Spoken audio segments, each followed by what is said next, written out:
Hello everyone, আশা করি সবাই ভালো আছেন। আজকে একটা কেক ডেকোরেশন ভিডিও নিয়ে চলে আসলাম। এটা একটা 3 পাউন্ডের ব্ল্যাক ফরেস্ট কেক।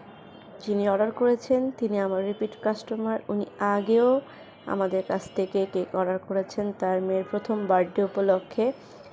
আজকের থিমটা ছিল মাশা অ্যান্ড বেয়ার থিম কেক।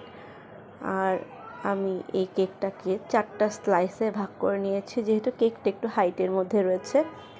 সাথে কেকে আমি সুগার সিরাপ ব্রাশ করে ক্রিম, চেরি ফিলিং এবং গ্রেট করা চকলেট দিয়ে নিচ্ছি। এই ব্ল্যাক ফরেস্ট কেকে চেরি ফিলিংটার কারণে কেকটা এত মজা হয়। তো আমার কেকটা ক্রাম কোট করা হয়ে গেছে। এবার আমি এটাকে 2 ঘন্টা ফ্রিজিং করে এরপরে ব্লু কালার ক্রিম দিয়ে আমি চারিদিকে সুন্দর করে স্মুথ করে নিয়েছি আর কিছু টপার বানিয়ে নিয়েছিলাম। এটা semi fondant theme cake plus কিছু নন এডিবল টপারও আছে এতে।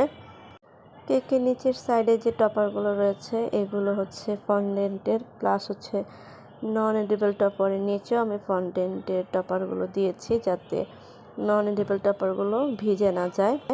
আর উপরে সবগুলোই নন এডিবল টপার। কেকটা কেমন লেগেছে কমেন্টসে জানাবেন।